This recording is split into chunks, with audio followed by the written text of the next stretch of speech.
faithfully delivering value, interpreting great books from around the world. Hello, this is Sally's Book Talk. Today, the book we'll explore is The Witchcraft Scandal and the Rise of the Confucian Empire. In 91 BC, during Emperor Wu's Jinghe era, a major incident occurred. That summer, Crown Prince Liu Ju was accused of using witchcraft to curse Emperor Wu to hasten his ascension. Emperor Wu ordered a full investigation. Consumed by terror, Liu Ju rebelled outright. The outcome was tragic. Liu Ju died in defeat. His mother, Empress Wei Zifu, was also executed. Emperor Wu then launched mass purges, killing nearly 100,000 people, making it the Han Dynasty's bloodiest and most brutal political struggle. Dubbed the Witchcraft Scandal for its occult origins, this bizarre and savage conflict profoundly reshaped Han politics and historical trajectory. In light, thus, historians across ages have sought its truth. This book's author noticed an overlooked dimension: how the witchcraft scandal coincided with radical restructuring of Han bureaucracy. Previously, Confucian scholars were few and marginal. Afterwards, their numbers surged until they dominated, transforming Han into a Confucian empire. This begs the question, was Confucianism's rise tied to the witchcraft scandal? And if so, how? Addressing this, Qin Han historian Kai Lian, associate professor at Notre Dame, analyzed Shiji and Honshu records using digital humanities methods.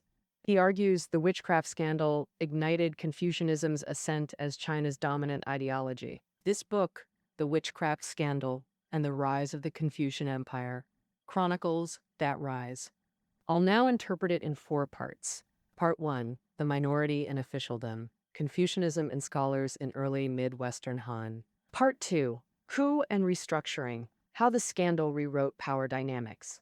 Part 3, Filling the Void, Post-Scandal Power Shifts and Confucian Ascendancy. Part 4, Historic Turning Point, Confucians as the Bureaucratic Core. All right, let's begin with Part 1, The Minority in Officialdom, Confucianism and Scholars in Early Mid-Western Han.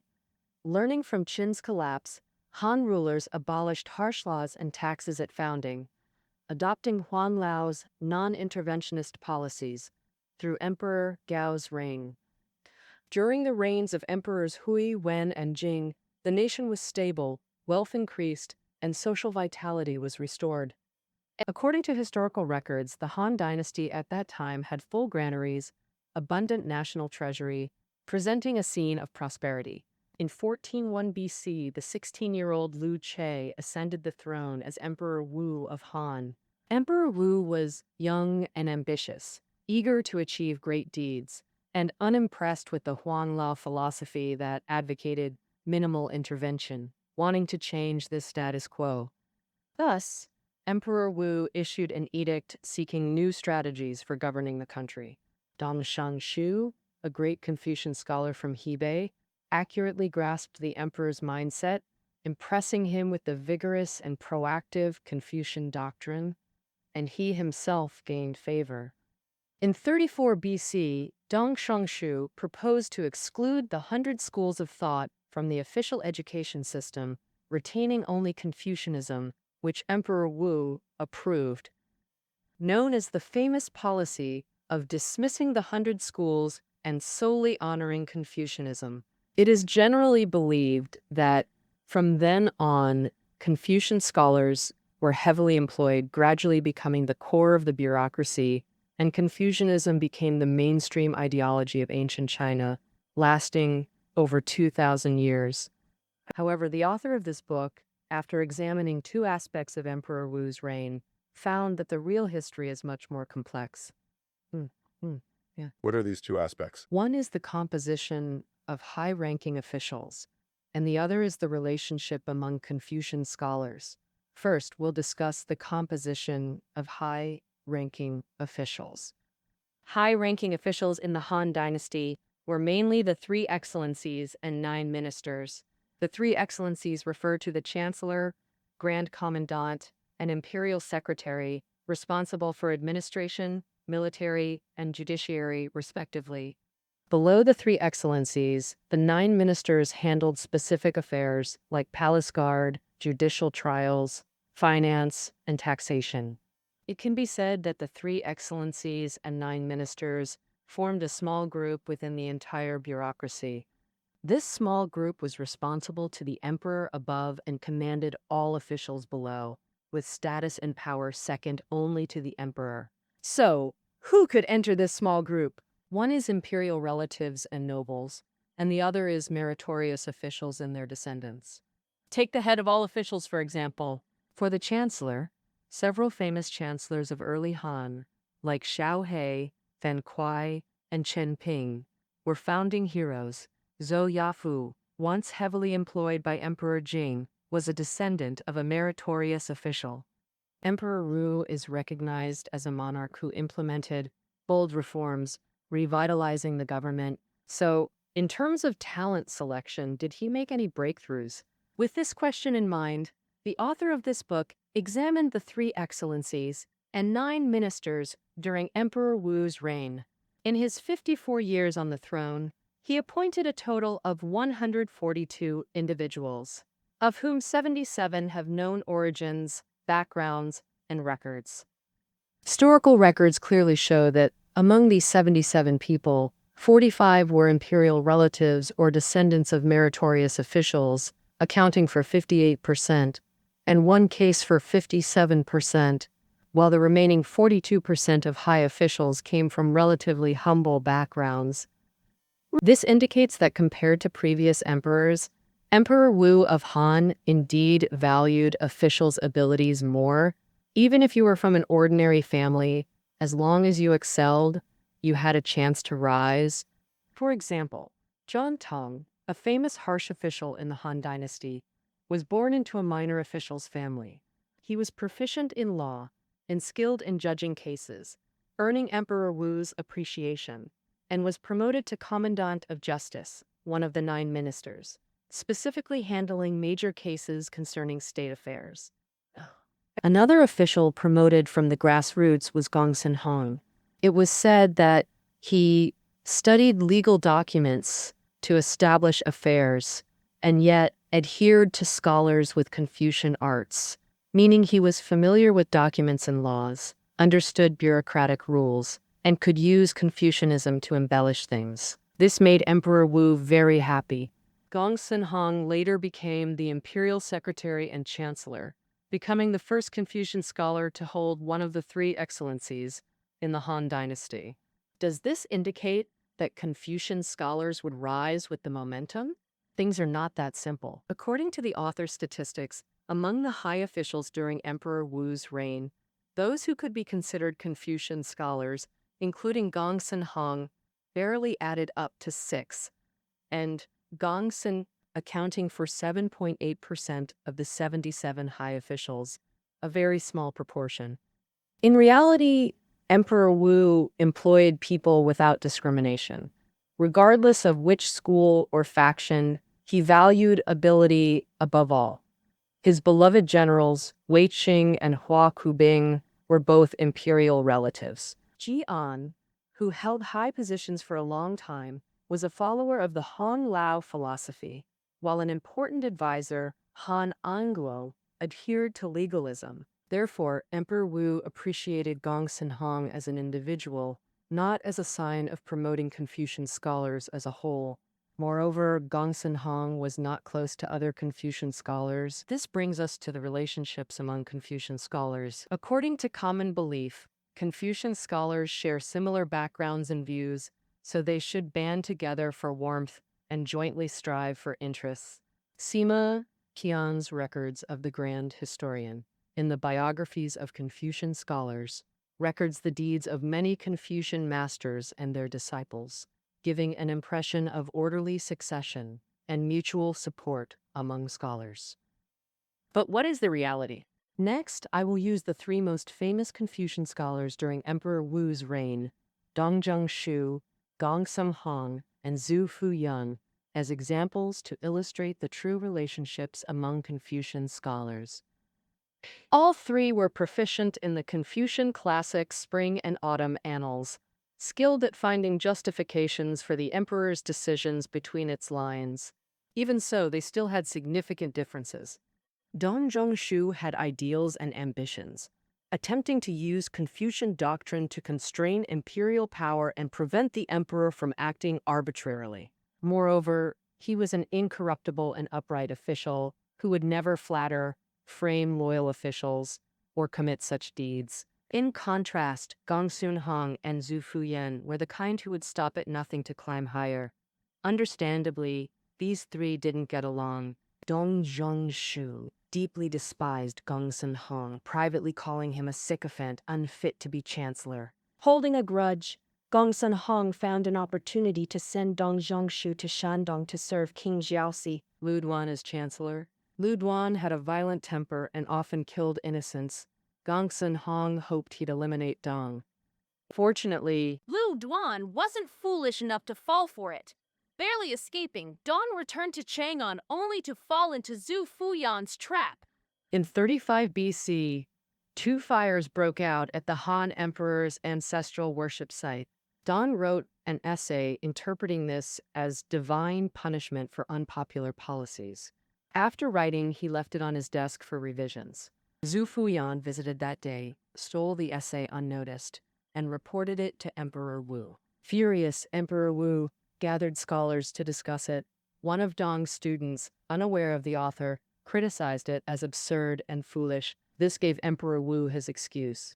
He imprisoned Dong for deceiving the throne, sparing him only out of admiration for his talent. Dong retired from public life thereafter, never discussing politics again. Thus, Dong was expelled from office by his own Confucian peers. After eliminating their common enemy, Gongsun Hong and Zhu Fuyan turned on each other. Ultimately, Gongsun Hong outmaneuvered Zhu and exterminated his entire clan. Their feuds reveal Confucian scholars' lack of unity. Instead, some climbed over fellow scholars for wealth and status. Thus, through most of Emperor Wu's reign, Confucians failed to unite as an interest group. They remained a minority in the bureaucracy until the witchcraft scandal transformed everything. Part 2, Coup and Restructuring, examines how the scandal reshaped Western Han's power structure. Narrowly, the witchcraft scandal refers to Crown Prince Liu Ju's rebellion case. Broadly, it encompasses 3 late Emperor Wu political cases, all involving witchcraft. Next, I'll first discuss these interconnected events that profoundly reshaped Han history. First, the earliest case, Gongsun Jinsheng's. His background was extraordinary. His mother was the elder sister of Emperor Wu's Empress Wei Zifu, and his father, Gongsun He, was Emperor Wu's childhood playmate, who later became chancellor. Truly, Gongsun Jinsheng was born with a silver spoon. His career soared, reaching the position of Grand Coachman, one of the 9 ministers overseeing horses and livestock. Well, precisely because his path was too smooth, he developed an arrogant, domineering personality. As Grand Coachman, he embezzled wantonly, even daring to misappropriate military funds.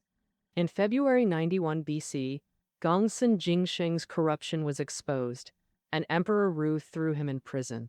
To save his son, Chancellor Gongsun He promised Emperor Wu he'd capture the wanted criminal Zhu Anshi in exchange, and Emperor Wu agreed.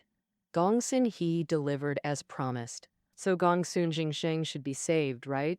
Well, not so simple. Zhu Anshi, fuming in prison, realized he was just a scapegoat and decided to go down fighting. He exposed to the court that Gongsun Jinsheng's crimes went beyond embezzlement? He also had an affair with Princess Yangxi and used witchcraft to curse Emperor Wu, who in his frail old age constantly suspected conspiracies.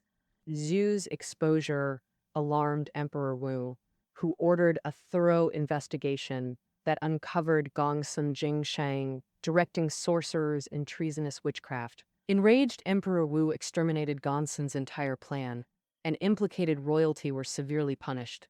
After this case, Emperor Wu grew increasingly paranoid, convinced peasants are plotting against me.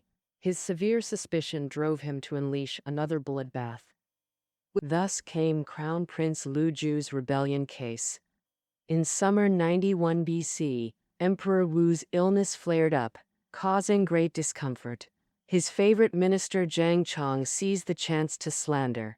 It must be someone in the palace, practicing dark magic to harm the emperor. Emperor Wu ordered Zhang to investigate, and soon the probe pointed to Crown Prince Liu Ju. Zhang unearthed curse dolls at Liu's residence and tortured his associates into confessing treason. Remembering the Gongsun family's fate, Liu Ju was terrified.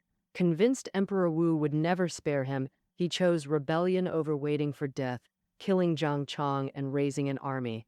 Upon hearing the news, Emperor Wu swiftly sent troops to suppress the rebellion. Liu Ju was defeated and killed, and his birth mother, Empress Zifu, committed suicide in despair. Emperor Wu didn't stop there, launching mass purges that nearly exterminated the entire Wei clan. The Wei were then the most powerful imperial in-law faction. Wei Qing and his nephew Huo Kubing had both been key ministers under Emperor Wu. Under their influence, Weiss filled the court, but after the slaughter, only a handful remained. After Liu Ju's death, the succession issue surfaced, triggering a third political case. Li Guanli, another imperial in-law and Marquis of Haixi, sought to install his nephew Prince Liu Bo as heir. In May 90 BC, Li Guanli and his son's father-in-law, Chancellor Liu Kumao, recommended Liu Bo as crown prince, only to be immediately exposed. They had allegedly hired sorcerers to help Liu Bo become crown prince. Witchcraft again! Furious, Emperor Wu had Liu Kumao executed by waist-cutting. Liu's clan was exterminated. Li Guanli was then fighting the Xiongnu on the front lines. Hearing the news, he defected outright. His family was mercilessly slaughtered by Emperor Wu. From February 91 BC to May 90 BC, 15 months, Emperor Wu killed one crown prince, 2 chancellors, eradicated 2 major in-law clans, Wei and Li, executing tens of thousands. Over 20 noble houses were destroyed, Han's most violent political upheaval, creating a vast power vacuum at the bureaucracy's top. How would Emperor Wu fill it? This depended on his choice of successor. Post-scandal, Emperor Wu had 4 sons. Liu Bo was eliminated early. The 2 eldest were experienced adults who could rule with capable ministers, yet neither pleased him. His true favorite was his youngest, Liu Fuling, but the boy was young, and Emperor Wu's health suggested he wouldn't live to see him mature. This meant Liu Fuling would likely be a child emperor, and child emperors most fear being sidelined. Thus, regents needed not be highly capable, but absolutely loyal, never becoming power-holding ministers. Ultimately, Emperor Wu formed a 5-man regency. Chancellor Che Qin-qiu, General-in-Chief Hua Guang, Left General Shang Guanji, Chariot Cavalry General Jin Midi, and Imperial Secretary Sung Hongyang. This regent group has 2 distinct features. First, shallow seniority among members. Second, internal checks and balances. We'll start with the shallow seniority. None of these 5 had ever been heavily employed. Chancellor Qi Qianqiu came from an ordinary background with average talent. Chariot Cavalry General Jin Midi was a surrendered Xiongnu prince, lacking connections. Grand General Huo Guang was indeed the brother of the famous General Huo Kuabing, but their relationship was distant, and Huo Guang had long served in Emperor Wu's inner court with little contact to other officials. What were originally shortcomings in the bureaucracy now became advantages. Emperor Wu specifically wanted to use these low seniority but honest and loyal people to assist the new ruler, what made them reliable. Now, let's discuss the internal checks and balances. Emperor Wu also took great pains in dividing the duties of the regent group. Che Chengqiu, as chancellor, oversaw court administration. Imperial secretary Sang Hongyang managed finances. Military power was entrusted to Huo Guang. Shang Guanji and Jin Midi also had a say, creating a system where the regent ministers checked each other, ensuring the young emperor's safety. Interestingly, none of the 5 regent ministers had a Confucian background, showing that even amid a talent shortage, Emperor Wu didn't heavily employ Confucian scholars. The so-called dismissing the 100 schools and solely honoring Confucianism was at best propaganda.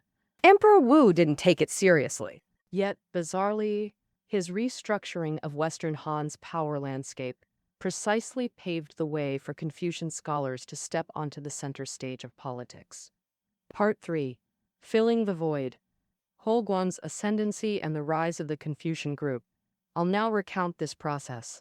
In March 87 BC, Emperor Wu passed away. The 8-year-old Lu Fuling ascended the throne as Emperor Zhao of Han.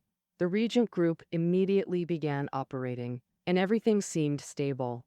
A year later, Jin Midi died of illness, breaking the power balance of the regent group. Thereafter, Shang Guanxi and Sang Hongyang joined forces against Huo Guang, both sides vying for power in an intense struggle. In the end, Huo Guang proved more cunning, exterminating both the Shangguan and Song families. Chancellor Qi Qin-Qiu, already mediocre, was now utterly terrified. He obeyed Huo Guang's every word. Thus, the regent group built by Emperor Wu crumbled, and the situation he most dreaded came to pass. Huo Guang monopolized power, becoming a de facto powerful minister. However, Huo Guang's foundations were still shallow. Having suddenly reached the peak of power, many court ministers were unconvinced. Rumors about Huan attempting to usurp the throne spread increasingly wider, and that's when Confucian scholars came into play. Some Confucian scholars suggested Huo Guang invoke Duke of Zhou as his shield. The Duke of Zhou, founding statesman of the Zhao Dynasty and brother of King Wu, after King Wu's death, the young King Cheng succeeded. As regent, he quelled rebellions, established rituals and music, governing the nation with perfect order. When King Cheng came of age, the duke returned power, demonstrating noble political integrity. Supposedly, Emperor Wu commissioned a painting of the duke assisting King Cheng, gifting it to Huo Guang, hoping he'd emulate this with the young emperor. This incident was recorded in the official history, Book of Han, by Ban Gu. But this book's author contends the duke's story initially circulated only among Confucians, little known to outsiders. Moreover, no precedent existed for comparing regents to the duke, so Emperor Wu likely didn't use it to inspire Hua. Confucians probably did.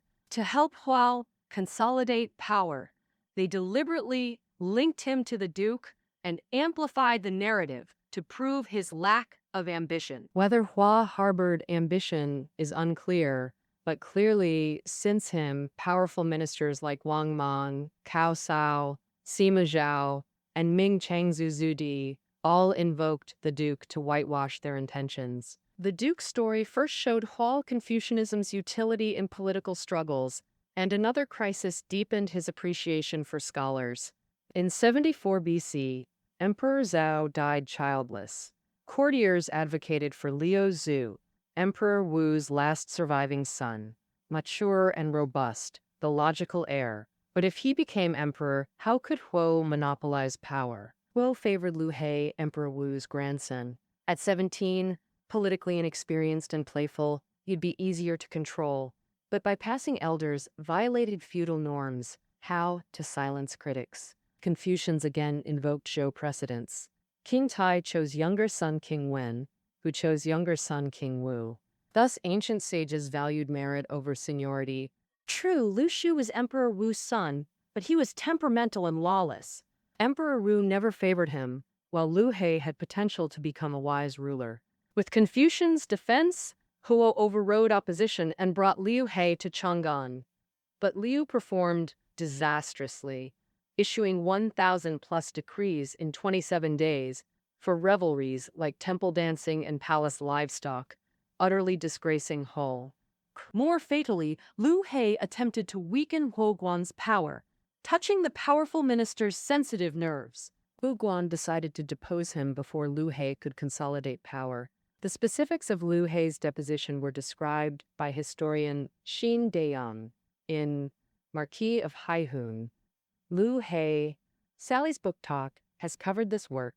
Interested listeners can tune in. Here we focus on Confucian scholars' role. Deposing an emperor required strong justification. No challenge for erudite scholars who summarized Louis Hay's two crimes, debauchery and filial impiety. Hmm. And, according to rites, after ascending the throne, Liu He should have recognized Emperor Zhao as predecessor and observed filial mourning. But Liu He indulged in pleasure, violating filial piety. With these crimes, Confucian doctrine deemed him unworthy. Was there precedent for ministers deposing rulers? Scholars cited the Shang Dynasty precedent. Prime Minister Yi Yin deposed tyrant Tai Jia, preserving the state, later praised as loyal. If Huo Guang did this, he'd be Han Zi Yin, giving perfect justification. With Liu He gone, choosing a new emperor followed old criteria, young and controllable. This time Huo chose Liu Bingji, grandson of deposed Crown Prince Liu Ju, Emperor Wu's great-grandson, aged 18. Liu Ju died in the witchcraft scandal, but Liu Bingji survived, raised by his commoner grandmother, who believed his ordinary background and lack of connections would make him easy to manipulate. But Emperor Wu had many grandsons. Why choose a great-grandson? A plausible reason was needed. Again, Confucians stepped forward, notably Minister of the Household Bingji, renowned for Confucian mastery. In a memorial, he stated, Liu Bingji mastered classics like Book of Songs and Analects, exhibiting frugality, kindness, and love, qualities of a wise ruler. Ministers echoed this, sealing the decision. In September 74 BC, Liu Bingji ascended as Emperor Xuan of Han. To summarize, from Emperor Zhao's 87 BC accession to Emperor Xuan's 74 BC accession, 13 years where Huo Guang weathered multiple crises remaining unshaken. This relied not only on his power, but also on Confucians constantly citing classics to legitimize his actions. Huang thus recognized Confucianism's value, vigorously promoting scholars. Bingji, who justified Emperor Xuan's succession, rose to imperial secretary, one of the three excellencies. Additionally, Confucians who advised Huo Guang entered high office. Unlike Gongsun Hong, who rose through administrative skill, Bingji leveraged Confucian doctrine, making it an official promotion shortcut. Officials skilled at justifying rulers' actions through Confucian classics could climb relentlessly. Emperor Wu's late purges of nobility also cleared paths for Confucians to reach bureaucratic heights. So how did Confucians consolidate power? And how did they dominate bureaucracy for 2 millennia? Part 4. Historic turning point, Confucians as the core force. I'll now reveal the secret. In 68 BC, Huo Guang died, ending Emperor Xuan's 6-year puppet reign. Though outwardly reverent, Emperor Xuan secretly loathed Huo, biding time after Liu He's deposition. Now reclaiming power, he faced 2 dilemmas. Huo's kin permeated the court. Even his daughter was empress. He feared their backlash. Second, repudiating Huo, his installer, undermined his own legitimacy. He needed to preserve Huo's image while reclaiming power. How to balance this? At this critical juncture, Confucians intervened again. Scholars sensed the political shift. Immediately after Huo's death, some denounced his autocracy and court disruption. Shenyang governor Zheng Cheng's argument best served Emperor Xuan. Zheng acknowledged Huo's merit in installing Emperor Xuan, and his regency diligence then pivoted. 20 years of monopolized power is excessive, Zheng said. Confucius taught prolonged family power threatens rulers. Current disasters and omens are heaven's warning. Only stripping Ho-kin of titles can appease divine and public wrath. Well, Zheng's words ideologically mobilized Emperor Xuan's purge of the Ho clan.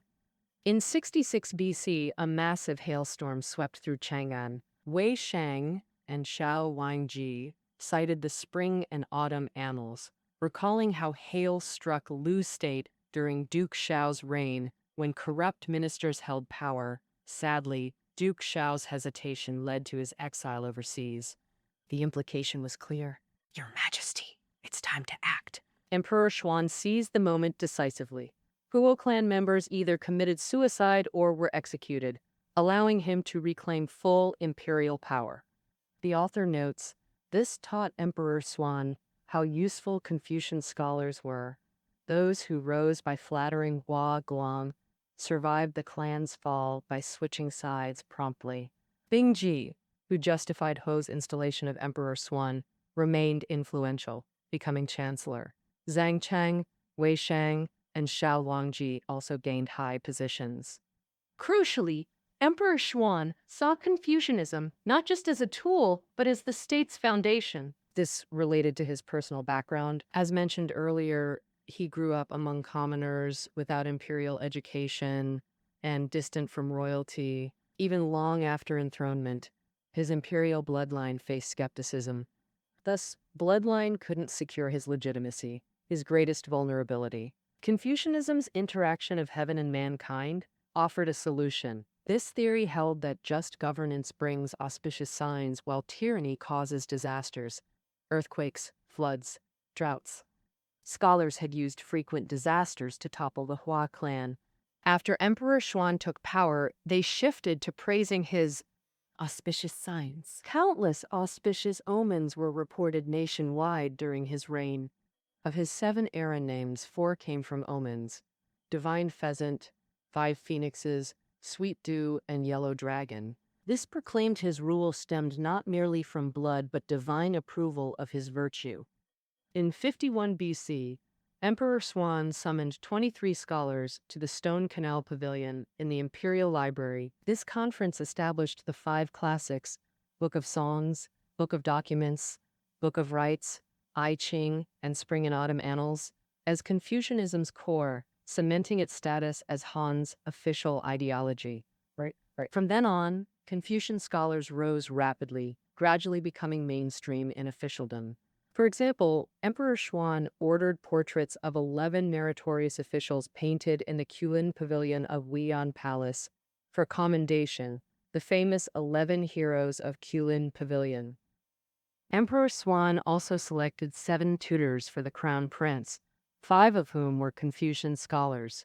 Through such deliberate cultivation, Crown Prince Liu Ju, future Emperor Yuan, became China's first ruler to govern with Confucianism. Per author statistics, over 41 years of Emperors Swan and Yuan, 24 of 74 recorded 3 excellencies, and 9 ministers were Confucians, 32%, quadruple Emperor Wu's 7.8%. Clearly, Emperors Swan and Yuan were the turning point in Confucianism's development. Thereafter, Confucianism was officially embraced, and scholars formed influential cliques at bureaucracy's apex. This laid Confucianism's foundation as Imperial China's dominant ideology for 2 millennia. Well, this concludes our interpretation of the Witchcraft Scandal and the Rise of the Confucian Empire. Reading notes are below the audio. See you next time.